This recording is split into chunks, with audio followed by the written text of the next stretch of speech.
Господь, мы благодарим Тебя за сегодняшнее служение. Мы просим Тебя, чтобы Ты благословил это служение и Твое Слово. А также благослови всех наших гонителей. Мы благословляем их. Мы просим, Господь, чтобы Твоя милость, Твое благоволение и Твоя, Господь, благодать пошла на них. Господь, открой им глаза. Господь, проговори им на шаг. Господь, покажи им Твою истину. И дай, Господь, чтобы они увидели эту ситуацию, как Ты видишь. Во имя Иисуса Христа. Аминь. Давайте откроем к Римлянам 12 глава. К Римлянам 12 глава.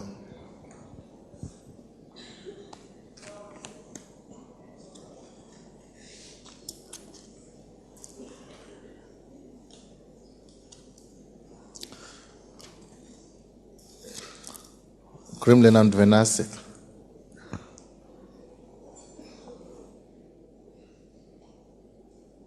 С 14 стиха. 14 стиха. Именно этот микрофон не использовали другой. Нормально, да? Слышно всем? С 14 по 21 стихи. Благословляйте гонителей ваши. Что делаем с гонителями нашими? Благословляйте, они проклинайте. Радуйтесь радующимися и плачьте с плачущими. Будьте единомысленны между собой. Не высокомудрствуйте, но последуйте смирением. Видите, почему я не отвечаю? Кто-то говорит, почему он не заявляет, почему пастор Сандей не выступает, почему не рвет себе одежды? Нет, я буду лучше поступать по слову. Я буду лучше поступать по слову. Но последуйте смирением. Не мечтайте о себе. Никому не воздавайте злом за зло. Никому. Ни Лусенко, ни Шидловскому, ни Рикуренеру, никому. Но пекитесь о добром всем, перед всеми человеками. Если возможно с вашей стороны, будьте в мире со всеми людьми.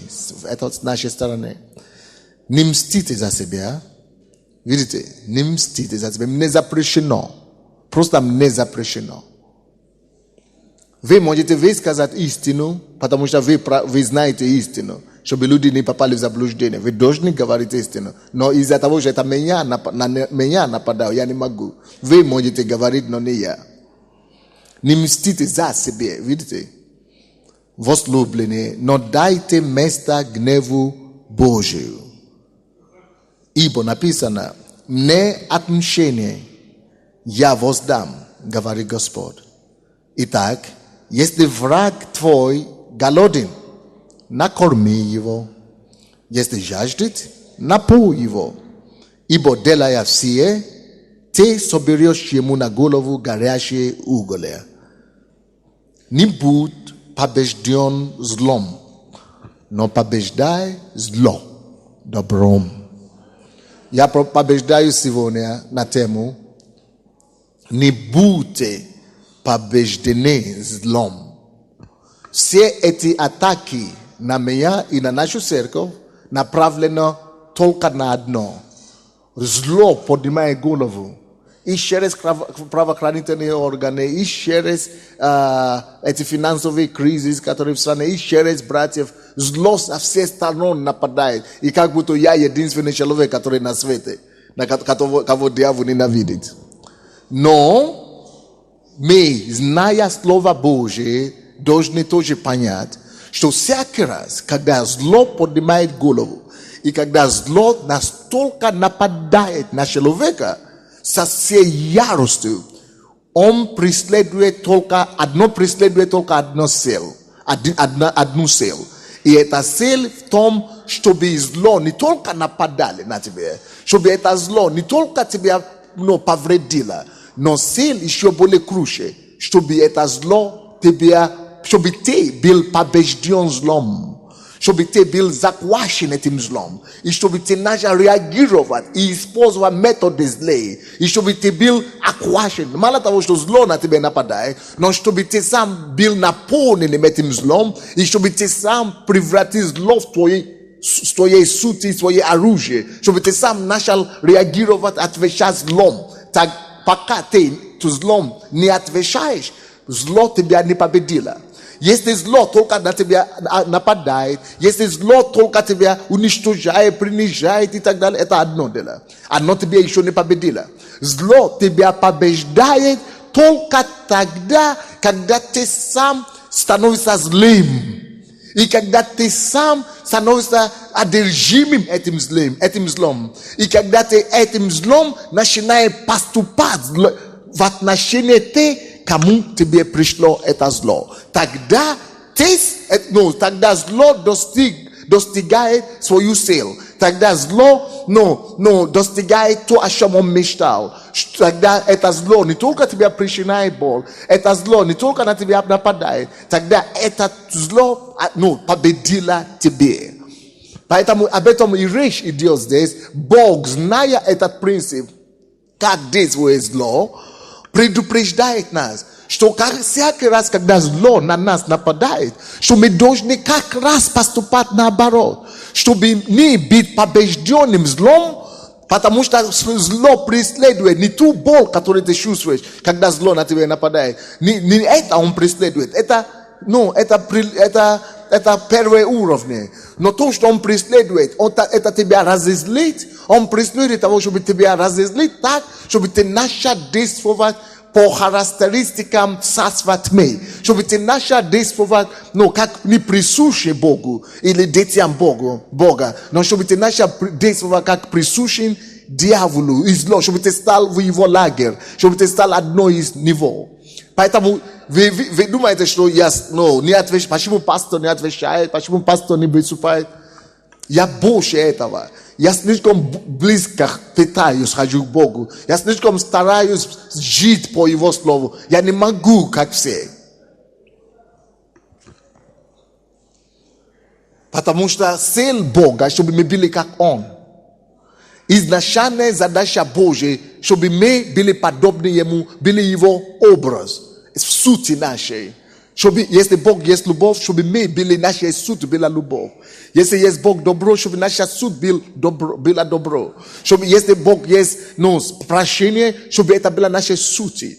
Чтобы мы носили эту суть. Поэтому зло будет все делать в этой жизни, чтобы выбить из нас суть Божию. Чтобы выбить из нас прощение. Выбить из нас понимание, долготерпение, любовь, добро, выбить сути, всякие остатки характера и сути, характеристики святого Бога, Он нападет на нас настолько сильно, чтобы мы разозлили и были провоцированы настолько, чтобы мы уже не хотим иметь отношения натурой Божией, чтобы мы были уже наполнены Его натурой. Тогда Он завладает нами. Тогда зло нас побеждает. Поэтому и была четко здесь написано нам, что если вы хотите победить зло на самом деле, это неправильный метод пытаться зло победить тем же злом. Потому что если ты отвечаешь злом, зло тебя победило, она тебя наполнила, и он достигает свою цель, что ты стал таким, как он провоцировал тебя быть. Поэтому, чтобы победить зло, он говорит, благотворяйте, или благословляйте, гонители ваши, благословляйте их. Поэтому я призываю церковь отказаться от ненависти. Истину говорить нужно, правду говорить нужно. То, что есть, особенно когда вы видите, вы сами свидетель тому. Но вот ненавидеть, как они, нельзя. Злословить, как они, нельзя. Проклинать, как они, нельзя. Благословляйте. И я призываю всю церковь начинать благословлять этих людей молитвой. Благословляйте МВД, СБУ, силовые структуры. Благословляйте наших братьев. Благословляйте средства массовой информации. Благословляйте все, которые ищут нам зло. Вы знаете, когда у вас все хорошо, вы никогда не будете знать истину. То действительно за вас, а то против. Все вам улыбаются. Не все улыбались всегда, потому что все хорошо. Но как только что вот что-то, эта ситуация случилась, как будто все дежурили и ждали. Как будто все только это и ждали. Со всех сторон, как стрели. И мне братья призвонили, и говорили, один епископ мне звонил и говорит, я увидел по интернету, говорю, но это уже, люди просто уже стали оружием в руке дьявола. Он говорит, что это расстрел, это не только, это убийство происходит, это не интернет, это уже убийство идет, это уже убийство, целенаправленное убийство. Поэтому мы не можем отвечать тем же убийством. Потому что если мы есть дети Божьи, мы должны наоборот любить людей, которые злословят и делают нам зло. Благословлять гонителей ваши.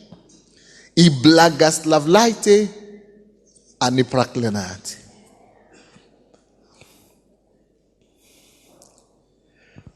Никому, 17 стих, никому не воздавайте злом за зло, чтобы не быть побежденным злом. Но пекитесь о добром перед всеми человеками. Желайте им добро. И если у вас есть возможность творить добро им, творите им добро.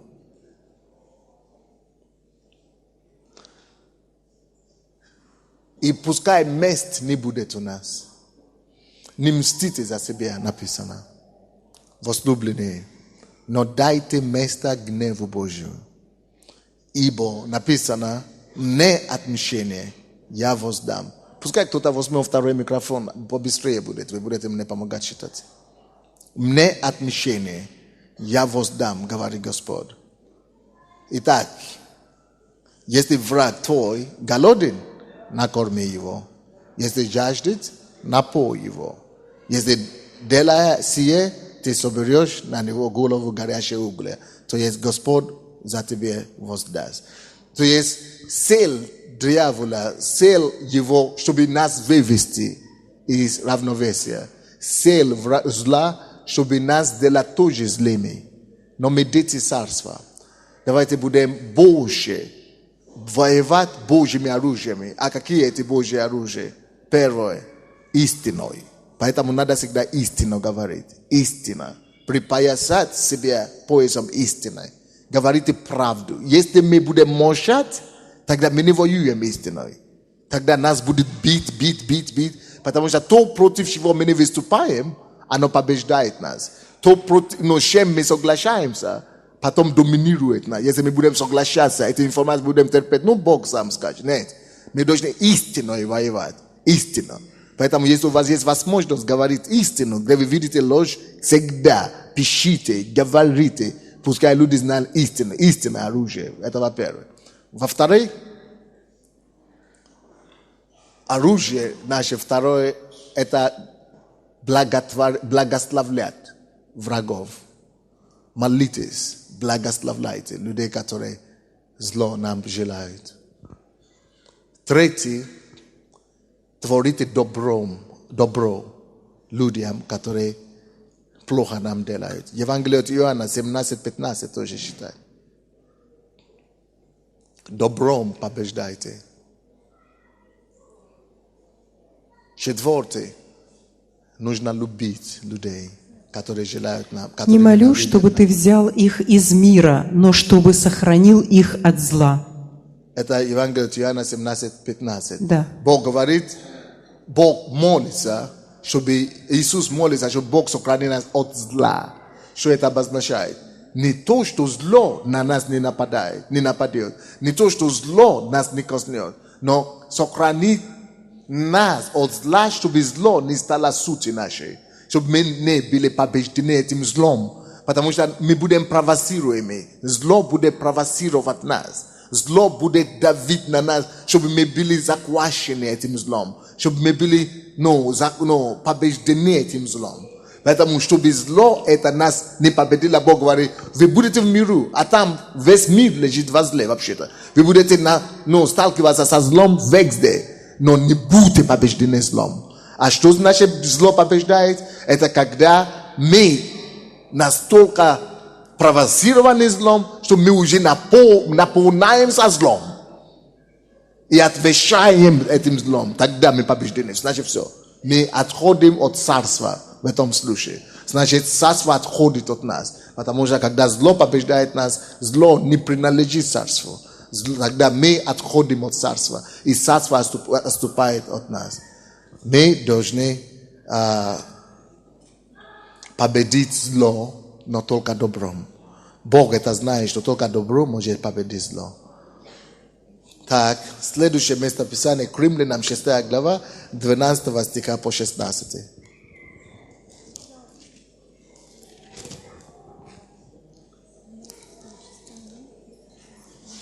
Итак, да не царствует грех в смертном вашем теле, чтобы вам повиноваться ему в похотях его.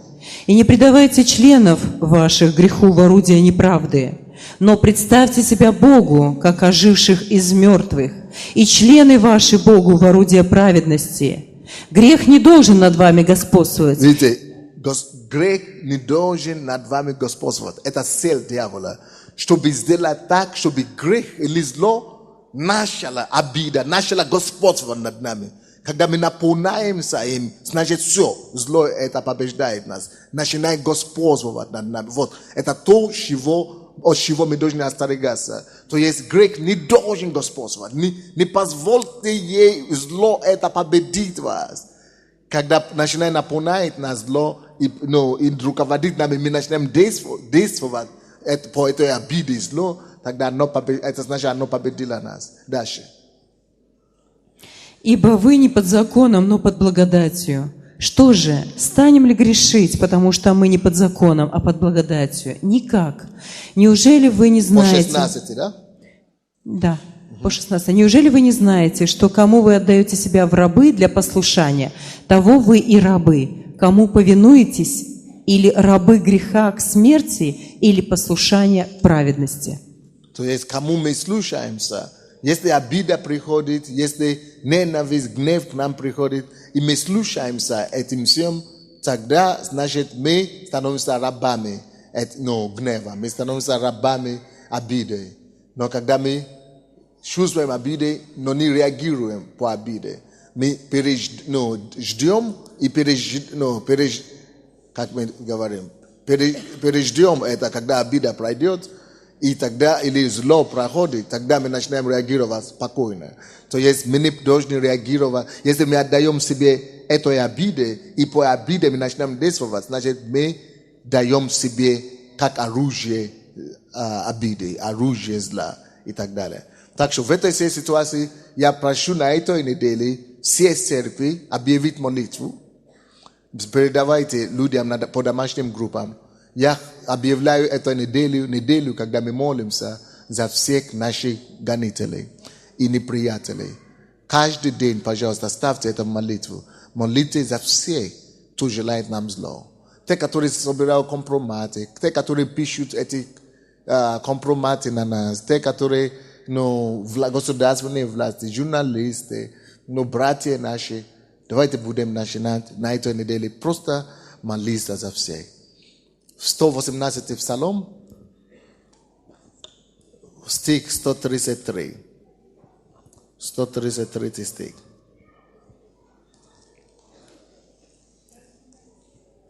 Утверди. 118 Псалом, стих 133. Утверди стопы мои в слове Твоем, и не дай овладеть мною никакому беззаконию. Вот, это цель дьявола, чтобы нас настолько провоцировать, чтобы нами обладало беззаконие. Запомните это. Дьявол преследует только одну цель, чтобы нами обладало беззаконие, чтобы нами обладало это зло, чтобы нами обладало вот это обида, чтобы нами обладало это ненависть, агрессия. Вот.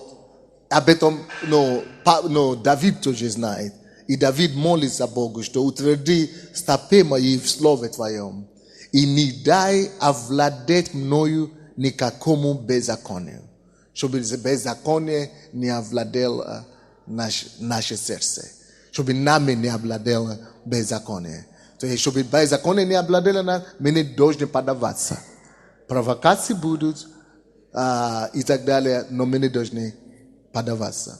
Мне нравится, как наши пастор Федоров и Армен ответили. Видно было, что они кровоточили, да, болело и неприятно. Но они видно, что через труд, через не могу, но они себя достойно ответили. Ответили хорошо, ответили грамотно, говорили все то, что нужно говорить. То есть нужно так людям говорить, что то, что нужно говорить, но без злости. Надо все говорить, все хорошо, высказывать как есть. Ответить на все вопросы, но не позволяя при этом зло победить человека. Мне пастор Босе, она здесь главная, она мне говорит, чтобы в 4:30 закончить. Поэтому я думаю, в смысле проповедь понятно. Поэтому я хочу закончить сейчас, чтобы мы могли собраться, мужчина и женщина, на короткое собрание. Но давайте сначала помолимся, давайте преклоним нашу голову.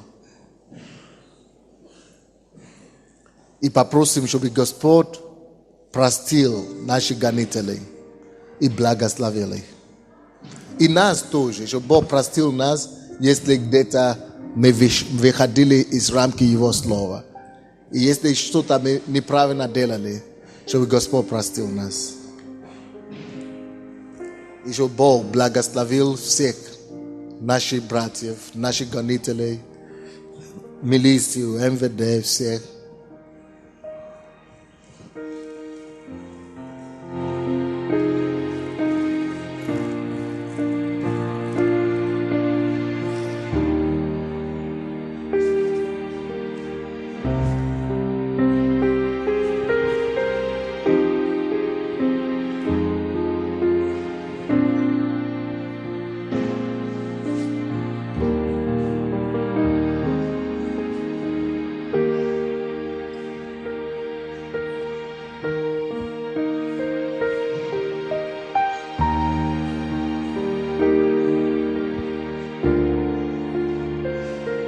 Отец, во имя Иисуса, благодарим Тебя за авторитет Твоего Слова. Что Твое Слово превыше всяких других авторитетов. И мы сокрушаемся, Господь, и преклоняемся перед Твоим Словом и перед Твоим авторитетом. Господь, я лично, как пастор, хочу поблагодарить Тебя, что Ты допустил эту ситуацию. Из-за того нового уровня, куда Ты хочешь нас привести. Благодарю Тебя, Господь, что без ощущения и испытания мы не можем дойти до той новой уровня, который хочет нас привести. Я благодарю Тебя за эту возможность. Спасибо, что Ты мог доверить нам эти испытания. Это Твое доверие, и это знак Твоей любви. Кого Ты любишь, того Ты наказываешь. Я благодарю Тебя за Твою любовь, за Твое доверие. Я прошу Тебя, Господь, чтобы эти все ситуации, Господь, содействовала к благу для нас, для меня, для нашей церкви, для всех наших братьев и сестер. Господь, я прошу Тебя, чтобы Ты также дал нам благодать дать экзамен, чтобы мы не были побеждены злом, чтобы мы никого вас ненавидели, но чтобы мы любили наших братьев, наших врагов, наших неприятелей, наших гонителей, чтобы мы благословляли их. Мы благословляем Твое имя, мы благословляем всех, от Лусенко, от МВД, генералы, до тех, которые пишут на нас ложные показатели. Мы благословляем всех. Мы просим, Господь, чтобы Твоя рука была над ними, чтобы Твоя благодать и благословение пришло на них, Господь. Мы благодарим Тебя за тех, которые пишут в прессе, СМИ, именем Иисуса, благословляем их. И просим, Господь, чтобы Ты открывал их глаза, чтобы Ты прочистил их умы, чтобы Ты, Господь, дал им увидеть Тебя лицо к лицу. Господь, сохрани их семьи, сохрани их жизнь, сохрани их служение именем Иисуса. И дай, Господь, чтобы с ними не случилось то, что с нами произошло. Сохрани их от скандала служения, сохрани их от беды, сохрани их, Господь, от неприятностей. Господь, Дай им, чтобы они, Господь, не чувствовали те боли, которые они нам нанесли. Господь, благослови их, храни, но помазь их Твоим бальзамом, Господь. И дай, Господь, чтобы Твое объятие, Господь, было открыто им также. Мы благословляем, мы любим их, мы благословляем Твое имя и благословляем всех людей. Тебе слава и хвала. Также молюсь сегодня за всех, у кого есть какие-то ситуации болезненные, которые где-то в чем-то переживают. Господь, я прошу Тебя, прикоснись ко всем Твоим детям сегодня. Чудным образом подкрепи расслабленные и без те, которые где-то переживают какие-то ситуации. Избавь всех, Господь, от всех неприятностей, которые могут нападать на них. Храни всех на этот Новый год. Дай, Господь, чтобы это время было благословенное время для всех нас. Тебе слава и хвала Божия во имя Иисуса Христа. И весь народ Божий скажет. Господь, мы также молимся за эти все нужды. Господь, мы запрещаем все проблемы, все негодяйств, за которые наши братья молятся. Господь, восполни все нужды, Господь. Ответ на все вопросы и проблемы Твоих детей. Именем Иисуса Христа. Аминь. Ну что ж, мы будем здесь на этой неделе, вы помните, мы молимся в основном за наших гонителей, за наших неприятелей, за те, которые давят на нас, гонят нас. И мы пишем истину там, где мы видим, что люди говорят неправду. Чтобы наше молчание не было знак согласия. Ну что ж, я вас хочу поблагодарить все, те, которые остались верны, и те, которые остались благодарны, несмотря на все шквал грязи, которые идут. Но Бог мне уже показал, как это все закончится. Это закончится тем, что Господь наполнит нашу церковь благословениями, просветанием, и такой радостью и торжеством, который мир еще не видел. И вы увидите это своими глазами. Благослови вас, Господь.